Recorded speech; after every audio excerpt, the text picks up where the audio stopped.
Steve joined us. Great, welcome. Thank you. Great to be here.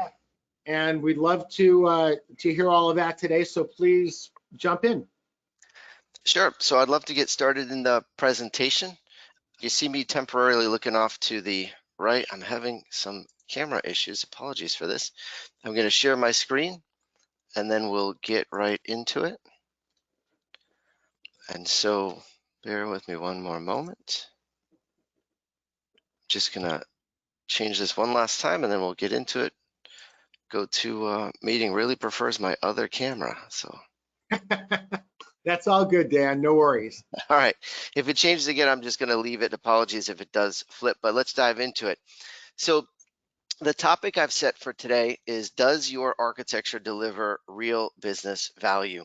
And it's a topic that's near and dear to my heart. As mentioned, I've been in the EA space for quite some time, and I find this is one of the areas that most struggle with. Even successful architects need to be able to demonstrate and illustrate value. So whenever I discuss value in the context of architecture, I begin the presentations with making sure that we ask, do we know who the value is for? Because we can go through and set, for example, maturity evolutions of our own abilities of either ourselves or of the practice, but it's going to set up a view where we really need to look at the particular stakeholders to see what it is that they're looking at. Now, and I'm just going to stop this for now. So apologies again for this. So it really is important to know, who is it that we're delivering this value for? And so at Mega, we've come up with a very simplistic model to articulate that value. We call it noisy to influential. And what this is looking at value from the perspective of the stakeholder. How would the business assess our EA practice? How would they see the value that we offer? Maybe they don't know what architecture is. Maybe the EA practice is new. They haven't seen how we can help them. So to them, we're noisy. It's just this thing they're hearing about they don't really understand. Or what we would want to get to is eventually influential, where we've got a seat at the table. The business says, you know what, we're looking to do a transformation. Let's bring in the architects because they can help us plan it and do it right, avoiding certain pitfalls and having the greatest efficiency to success. This progression is very important. So if you find yourself at noisy, you must progress first to useful. It is a sequence. It has to be followed through in order. And the way in which we recommend this happen is that if you are new or you don't yet have sufficient support, we suggest that you focus on useful. We call this push mode. And what that means is you're going to take your architecture practice, you're going to start articulating some services that your EA practice can offer, and you're going to push that information out to some receptive stakeholders. You might see certain transformation initiatives, pains in the organization, and you can say to them, hey, you know what, I can help you, let me show you how. And you're sort of encouraging their participation by highlighting the value you can offer. This is probably one of the more challenging phases of this pathway, because it's finding those receptive stakeholders, it's finding the different deliverables and value that can be pushed out, and really demonstrating the need and purpose of enterprise architecture. But once you succeed at that useful level, an interesting thing can happen. Those stakeholders typically will talk to other potential stakeholders, and they'll let them know about the value that was obtained. And then what happens is you start to shift into pull mode. And at this point, there can even be a need to tap the brakes. You might get overwhelmed with requests because other stakeholders will come to the EA practice and say, can you help me with my pains and problems? They'll be soliciting that same visibility, that same value that you delivered to the stakeholders in the useful phase. And so we call this pull mode. They're requesting the information. And then again, as mentioned earlier, as we get to influential, it's where we're not just putting out fires, solving and changing problems, but we're called in early on major transformation initiatives such that it's considered collaborative, and we call this influential. It is key to remember this is how the stakeholders would assess us, not how the architects would assess themselves. So it's a very, very important distinction to look at it from their lens, not only internal. So that is a little bit different than a typical maturity assessment, which may be more internal focused. Now, as you engage with different stakeholders and you offer different services of your EA practice, there'll be different levels at which you're on that progression, noisy to influential. So for certain services, you may be more noisy than influential. For certain stakeholders, you may be more influential than noisy. And so it's important to understand that it's not a singular linear progression, that it really is specific to the different stakeholders, to the different audiences, and it's based on the different services that your EA practice does offer. And that's what we're going to speak to even more today, is how do we articulate value, is really looking at the services that the EA practice offers and how we can enhance communication to make sure people understand that value. Using a illustration like the one on the screen now, we can plan for certain engagement with different stakeholders and or the introduction of new services for our EA practice. All right, so I tell the story now from a top-down perspective, and I find that it illustrates the clarity a little better, but it's not required. You don't need to go top-down, but I will start sort of abstract and add more and more detail as we go throughout. In the story that I use today, I do focus on modern software development, or you could say agile development, but it can be swapped out with any particular business need. If somebody does have a concrete business need and they want some advice on how to maybe apply what I'm presenting today, I do share my contact information at the end of the presentation. I'd be happy to have a dialogue with you. So clear vision. If we as the architects are going to assist an organization in part with transformation, it's critical that there be a clear vision. And that clear vision needs to be understood throughout the entirety of the entity of the organization. So there's a famous story that goes, John F. Kennedy, the president, touring NASA space station. He encounters an individual with a broom or a mop in a hallway. And he says to the individual, sir, what is it you do here? What are you doing? And the individual replied, well, Mr. President, I'm helping put a man on the moon. And the basis for that particular story, of course, is that everyone at NASA at that time had a very, very clear understanding of the mission, the strategy, if you will, of the organization. And they all understood that their role, no matter what it was, played a direct part in achieving that strategy. That is still the ambition of organizations today. And while putting a man on a moon is quite the feat, I might argue that articulating and clarifying vision and strategy through today's complex organizations may be a greater challenge. So if I take this example here, let's say I have a number of business lines or business units depicted by the vertical green bars, and I have certain titles, senior VP, directors, etc., all throughout the organization, directed or depicted as gray bars. We kind of get this crosshatch that goes on through an organization. And so let's assume for a moment that the executive team has articulated or at least understands a clear strategy throughout the organization. They're going to articulate that in some manner. Maybe it's documented or maybe there's a company meeting or presentation. And it would be nice to believe that that strategy covers everyone clearly and completely like a nice blanket. But of course, unfortunately, that's not commonly the case. Typically, it more often behaves like a cross-cut shredder. That as you start to break down that vision, that strategy across the different business units or business lines, and then communicated through the different job titles or the hierarchies in certain organizations, it really ends up where individuals have this piece of the vision or the strategy for the organization. And that piece, unfortunately, it's often not enough context to support decision making. So the piece may be clear enough to execute a singular action, but when it comes to trouble, when I run into a roadblock and I need to pivot or I need to make a change, without the greater context, I may not be sure what the better pivot direction is. And so we're going to talk a little bit about the role the architects play in that. And for me, it's quite straightforward as an umbrella statement, high level element. Enterprise architecture, there's a lot of debate on what enterprise architecture is. I attended a conference recently and they had a panel that discussed, should we rebrand enterprise architecture or what is enterprise architecture? I think it's more important to talk about what the purpose of enterprise architecture is, or framed differently, why is enterprise architecture more than what is enterprise architecture? And that's why I put this umbrella statement forward. For me, it's aligning enterprise execution or the operating model by design or architecture to the company strategy. Now, it's a very simplified illustration of the purpose of enterprise architecture, and that's on purpose. We can adjust the semantics. We can debate whether the difference between design and architecture is critical enough to update the definition, but I like its simplicity. And we could put it differently, that we continuously align the strategy and operations.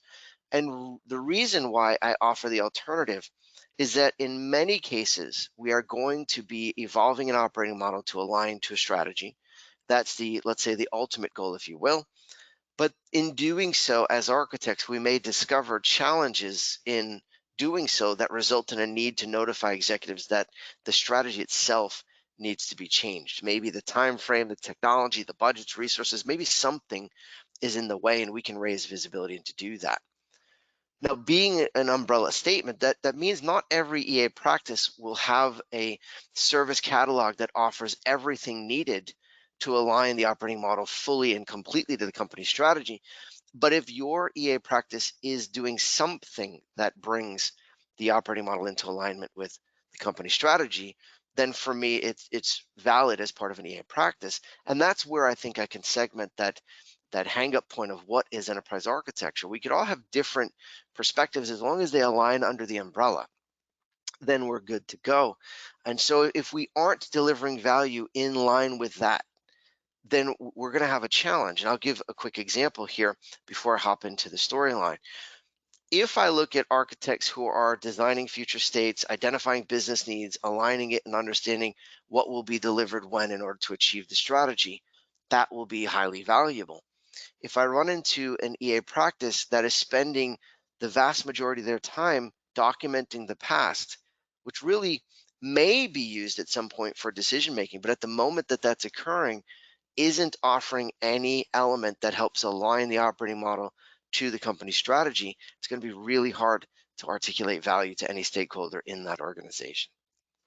All right, so let's get into the story, and I'll cut this through again, working with modern software teams and starting out with a little bit of a humor, because perspective is key for communication.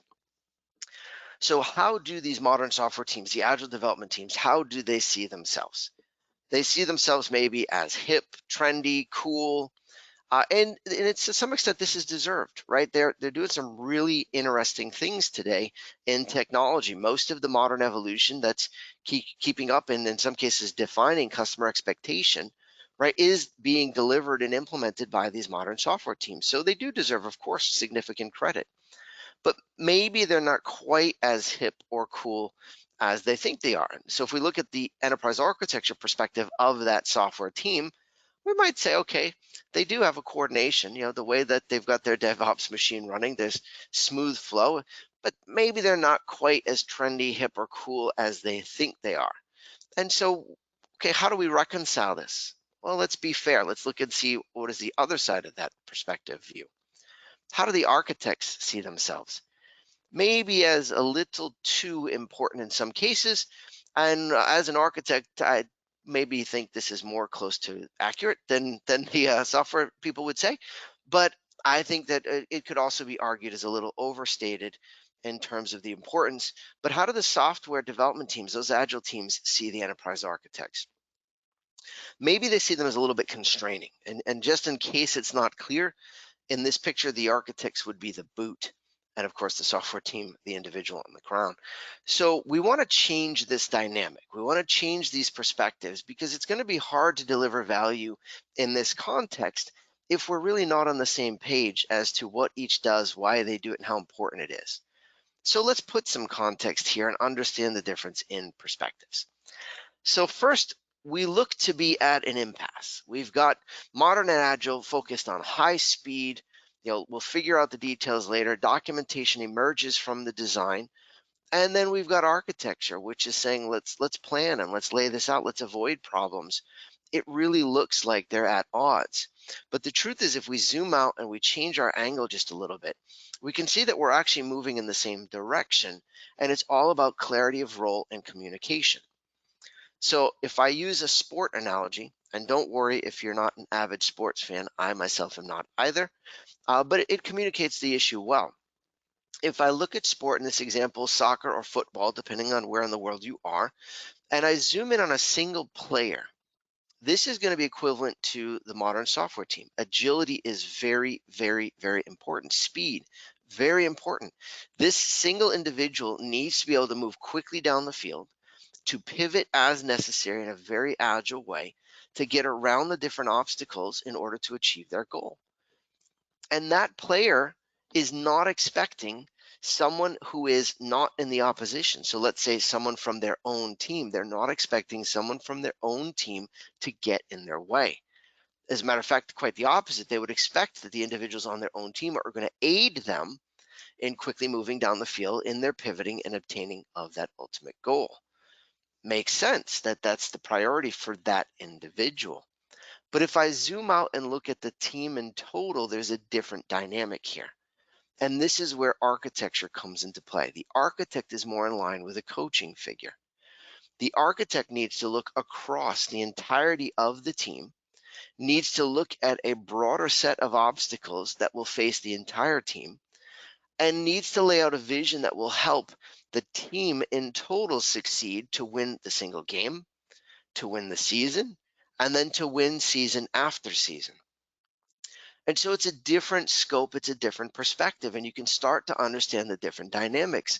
If I am that single player who's focused on scoring that goal, the line of sight, the vision, the priorities are different for me than if I am the coach, or in this case, the architect who's looking across the entire team and needs to coordinate, for example, offense and defense, who needs to coordinate plays where there's communication and sharing between different, for example, software initiatives that might occur at an organization. And so it really is a different dynamic. And as we start to understand this dynamic and look at the way in which we can benefit and balance communication, we can say, yes, that individual needs to move agile and at high speed. What other things do they need in order to do that? Do they have the right equipment? Do they have the right training? Do we have visibility into the right plays that will allow them to work in an orchestrated and coordinated way to beat the market so that we can win? Again, not just one game, not just score one goal, but game after game, season after season, year after year, to stay ahead of the competition.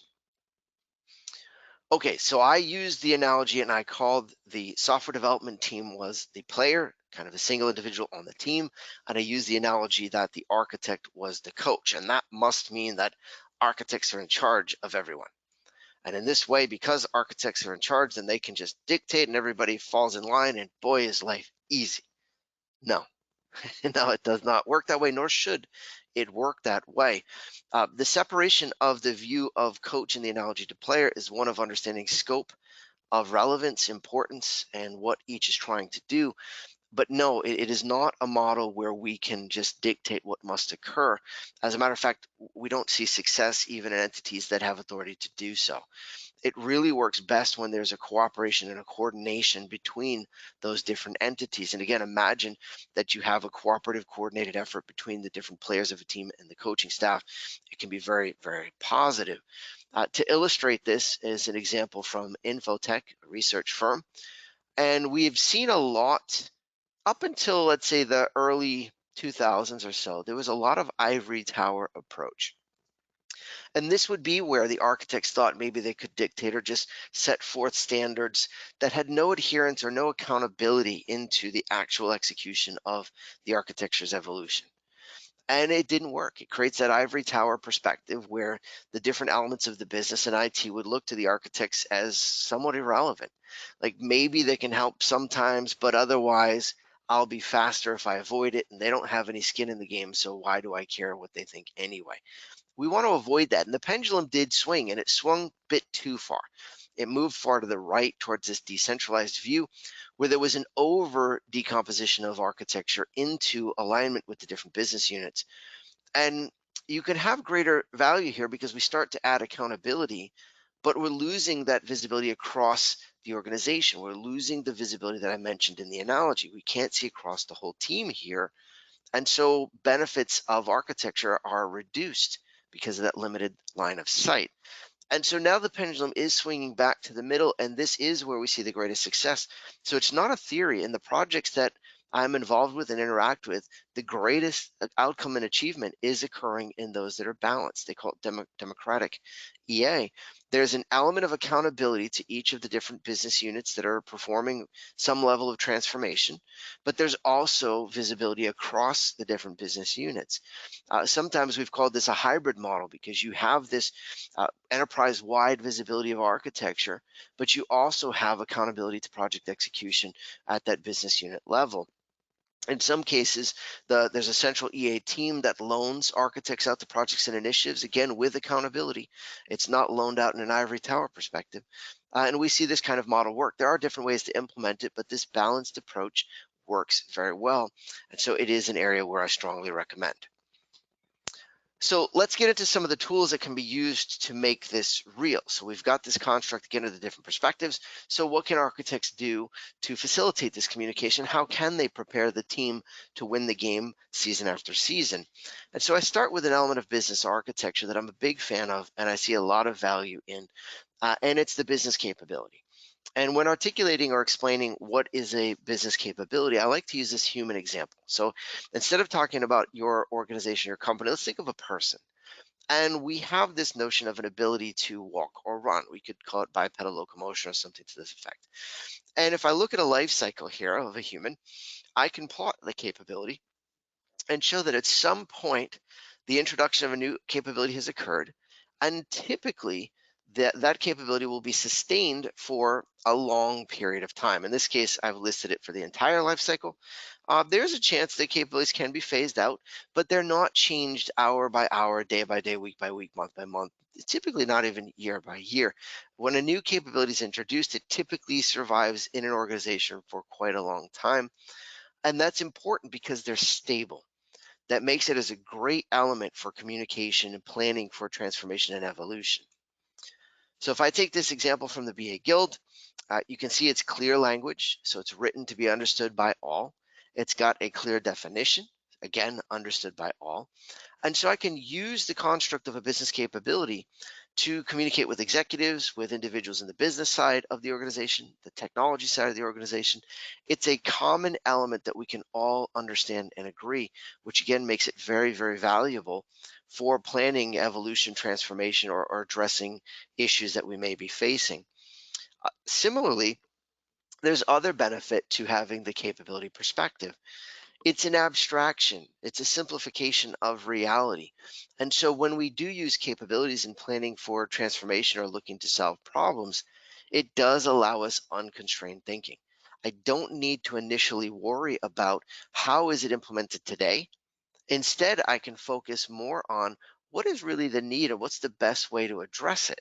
And as I solicit potential ideas or architectures to solve the problem or to plan for the transformation, then yes, of course, I'll do an assessment of feasibility, cost, all of that, which would look to current constraints, but I don't limit my thinking in this way. And I find it to be very, very valuable. Similarly, if we look at the notion of ideation, using capabilities to frame it with context gives us more productive output for creativity and ideation. And so I could sit back, I could stare out into the universe as this illustration puts forth, and I could imagine all sorts of ways to improve my organization. But if I know that there's a target, if I understand the strategy, if I have clarity in what we're trying to do, then I could be more focused in my thinking and come forth with ideas that are more productive for the current direction that the organization is headed. So let's come back to my capability example. We've got this long life cycle of a capability. We called it the ability to walk or run, again, bipedal locomotion, and it's stable, it lasts a very long time. But there's a sub-element to a business capability that we can focus on, which adds to the value and starts to bridge this element into my sports story. And that is we can measure the impact or implementation of that capability at a specific point in time. So as an individual myself, I learned to walk somewhere around 1 year old. I'm now 44, I can still walk, run, jump. But if you were to measure the speed, the stamina, and or the stability of my ability to walk, run, jump, etc., over that life cycle, you would have different values. So when I was much younger, the speed maybe was quite small, the stability was not quite stable, but if anybody's dealt with a toddler, the stamina seems to be infinite. As you get to, let's say, a teenage, maybe speed is among its highest, stability is quite good, stamina is quite good. Now that I'm in my 40s and with COVID had been sitting on the couch for 2 years, speed, stamina, stability are all maybe a little below where they were. And so you can measure and understand the change even though it's independent from the implementation. And so I can communicate on this, for example, to say, what if next year I wanted to participate in a marathon? What would be the requirements for speed, stamina, and stability that would need to be in play for me to do that? And then I could start focusing on ideas, and I could start talking to experts on what would need to be in play for me to do that.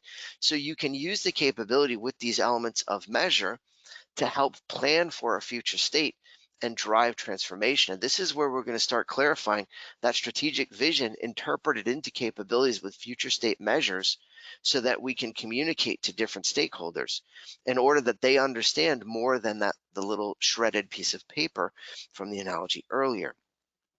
So come back to the sport analogy for just a second. So if I look at capabilities and I understand that I've got the different capabilities, then I could understand that different positions within that sports team have different capabilities and have different needs. How would they differ and how can I leverage that? Well, let's look at the capabilities first by and of themselves. I can enhance capabilities, and I'm again using the sport analogy, by running some elements in practice. I could go through different drills, I can go through different exercises, and each of these is meant to sharpen, hone, or increase a function of a capability, which is wonderful. It works well, it's great. And similarly, at an organization, I can plan for transformation and elements of transformation that would strengthen a singular capability or a singular metric of a capability. But we need to take this further now. We need to put this in the realm where we can see how we're going to expand on this and organize it into benefiting the team in total or the organization in total. So value streams, this is another tool where we can avoid the strategy shredder and we can bring these different capabilities together in a way that adds value and lets us understand the implication of all of this. And so let me look to a couple of examples. First, for those who may not be aware, there is a challenge that the value stream can help us get out of.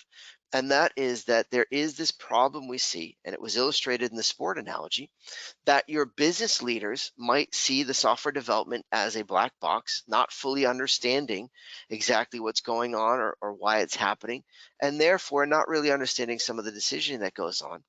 And then similarly, you've got that the development individuals maybe don't fully understand the business direction or implication. And so we're going to use this notion of a value stream to provide clarity. And in the value stream, we're going to organize some of these capabilities together. So again, taking the drills that we run to strengthen the capabilities of the individual on our team. And we're going to see how do these capabilities come together to support the delivery of value.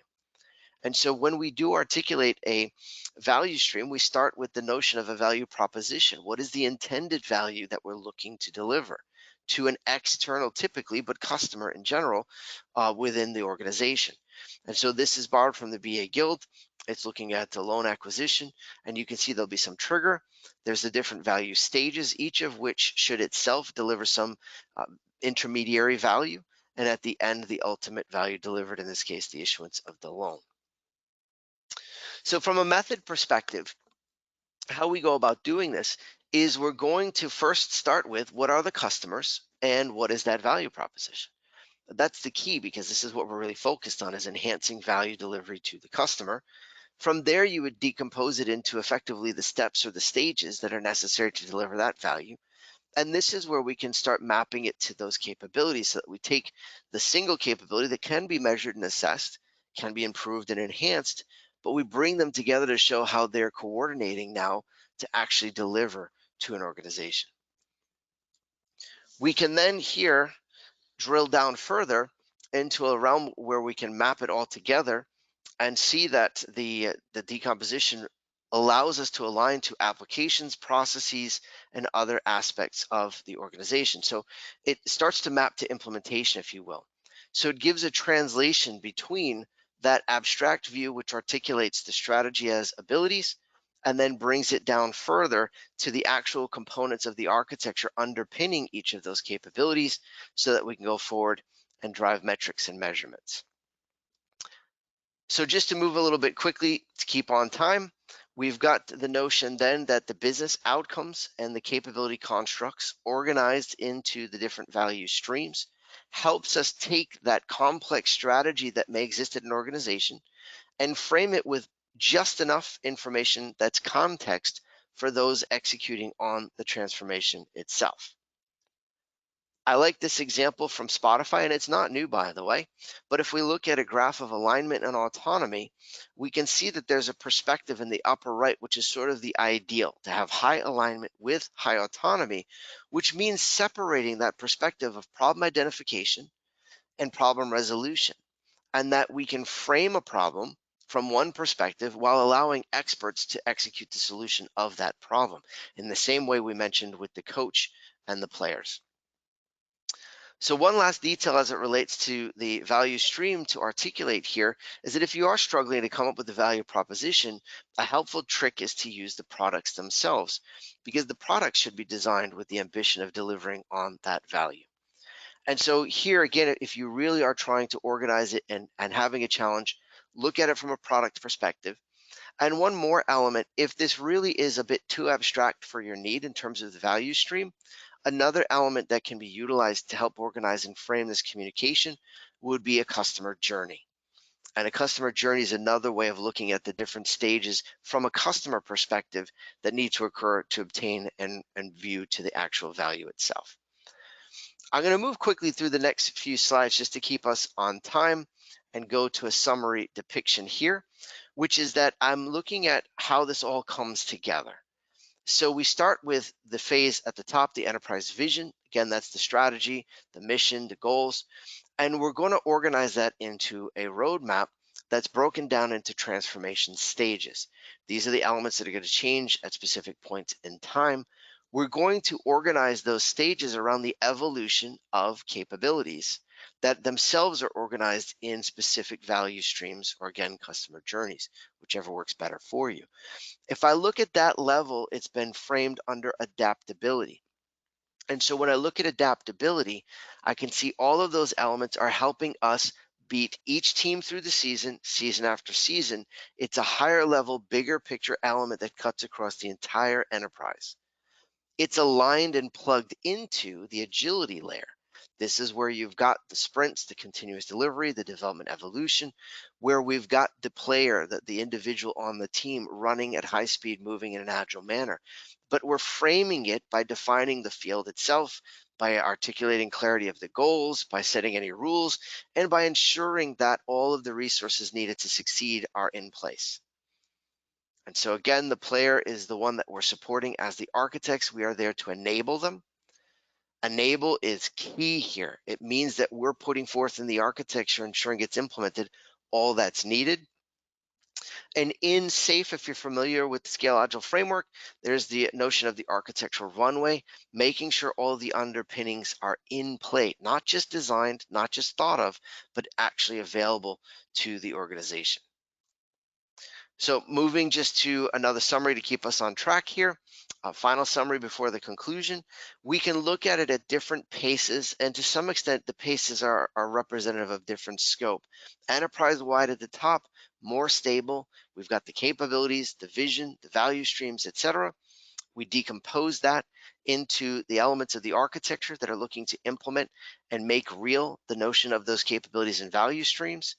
We frame and organize the software development so that they have the pieces that they need, the underpinning architectural runway, that we can create visibility where needed, all with accountability. This is key. The architecture practice that delivers EA services with no accountability will not succeed.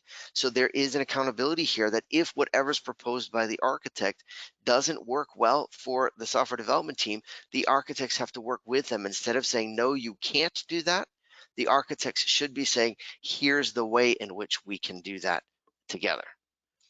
So in conclusion, we really want to unify the organization, avoiding that shredder model, and we can do that on the construct of business capabilities, using value streams and or customer journeys to organize them, and then articulating the frame of reference for where we're headed as an organization. We can also architect elements of the implementation, especially those underpinning common services that are necessary across the enterprise. And then we're working with any stakeholder, in the story I use today, the software development team, but it's any stakeholder, in order to get to a level where we have accountability, measurable value, etc. So I'll end that with my email and contact information. If you do have any questions or want to deep dive on a specific case that you're facing, I do welcome that kind of dialogue. And I've had a number of individuals take me up on this, so I do appreciate anyone who does. Otherwise, with that, I'll end the presentation and hand it back to Jeff. We'll maybe take some questions. Hey, excellent. And Daniel, if you are able to get your camera on and stop sharing the screen, that would be amazing. I'm going to try that right now. First off, I would like to acknowledge you for an exceptional presentation. What I really got out of that was the opportunity to see how in the environment of an enterprise today, people are not just an element, they are the element, right? I mean, everything that you talked about in your presentation had to do with how do we communicate? How do we build confidence? How do we create teamwork? And what I'm really, really curious about is, like, where do you see effective communication actually working? Like, where the communication's effective? And do you have a definition of that yourself? Well, effective communication for me, I don't know that I define it, but I would look at it to see if the group works well together and they're succeeding. Let's say that you've at least got table stakes for effective communication. And then from there, of course, we can enhance it. Where I see it succeeding most is, and I'm not sure I have a better way of framing this, but it's sort of being humble from each position. And so Mm. if architects come at the dialogue from a humble perspective, and there goes my camera again, I'll leave it on. I'll just I'll turn this way. I don't, It's it's all good. the ghost in the machine. So sorry about the backlit for everybody there. But anyway, for me, when you get to that level, it's really being humble and seeing what can I do to help that other group, and bringing forth collaborative ideas where, again, there's accountability. I find that's where success works. And so when I've run into architecture teams, this happened more years ago than recently, who would come forth with, you must do what I've set as standard. People just kind of, they'll block their ears and they'll work around it. But if you come forth and say, hey, I think I can help you find a solution to that problem, then communication tends to open up in a more receptive manner. Yeah, no question. And by the way, just a reminder to our audience today, our attendees, please, if you have any questions for Daniel, go ahead and enter them in the chat, and I will ensure that we get answers for you. So in addition to that, I really loved the very simple mechanism you had in the beginning of the presentation, where you were looking at the various locations of the life cycle, right? So you had noisy, useful, trust, and Influential, and yeah. I'm kind of curious. Yeah, could you expand on that a little bit for us, Daniel?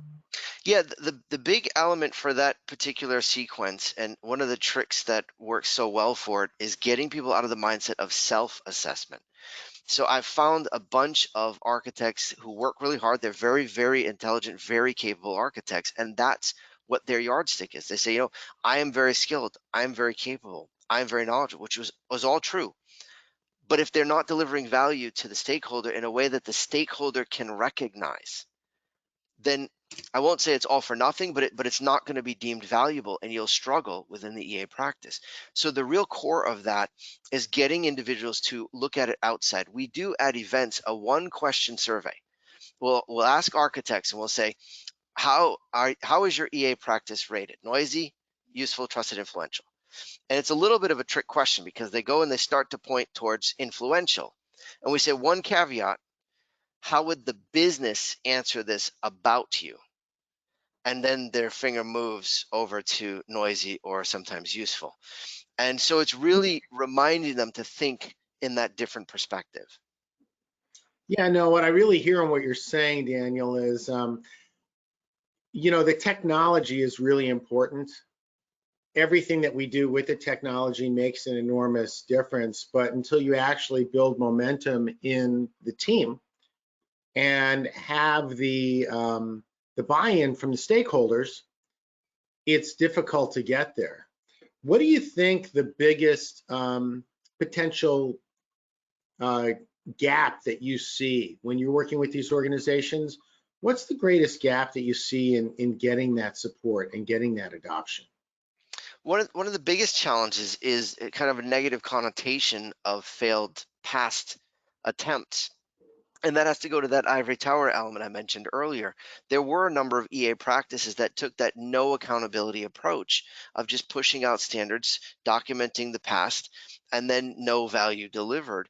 And so getting people to revisit EA, as you mentioned in your introduction, architecture is changing. And it's changing in a very good way. And so getting people to kind of give architecture another chance with the modern perspective that's very engaged, that's very accountable, that's very outcome driven, is the way in which I see things working. And that's one of the gaps that you have to face. And so if you've got somebody who's been through a few architecture practices of the past with that failed model, you're going to have a pretty significant gap.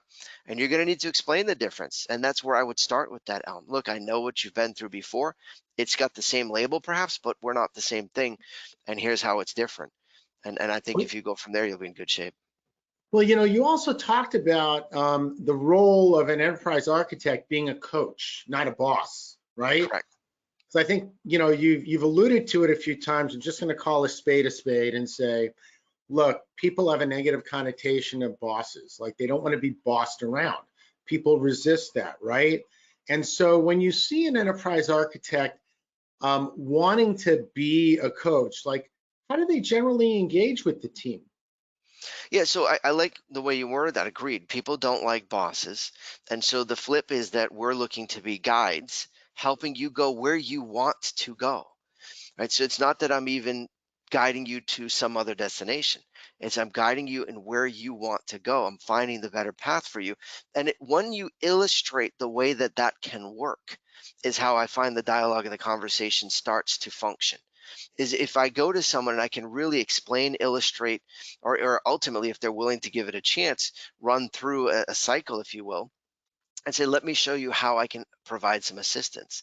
I'll give a quick one too, which takes kind of a business unit issue and scales it up to an enterprise-wide view. I had a customer and they had an issue with the coordination of events. It happened to do with employee termination. Things were happening too slow in the different elements of terminating an employee. And so it was causing a problem for them. So they needed to find a better way for all the systems to work in a coordinated fashion. So they came up with the idea of working with first a project level architect of let's do an event driven style of service or solution. And if we're going to move into event driven and multiple systems are going to have to participate in this event coordination, then we should have a bigger impact assessment and a bigger understanding of putting event management across the enterprise. And what would that mean? What would that look like? And how could then architects help the software development teams so that the software development teams aren't worrying about the event management technology? The architects were going to identify, help that, put it in place, articulate a vision, and then the software development teams could do their piece leveraging it. And it was a very cooperative, coordinated effort that resulted in success in the end.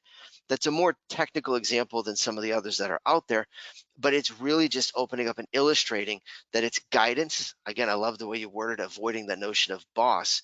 The architects are not in charge. They're guiding and helping provide a better way forward that ideally in one hand should be more effective and efficient initially, but also has a greater resilience going forward.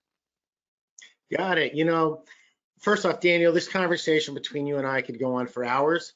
I'm thoroughly in your space and completely get like how the relationships between people and even just the way they view words, right, makes a difference in having everything come together. So I just would love to say, you're amazing. Thank you. This was an incredible opportunity, I think, for everyone to hear not just about the technology, but about the people interaction. And I'm looking forward to hearing more from you, Daniel. So I just would like to acknowledge you again for being an awesome presenter. having a great vision that you shared with us, and I'm sure you do that with your clients all the time.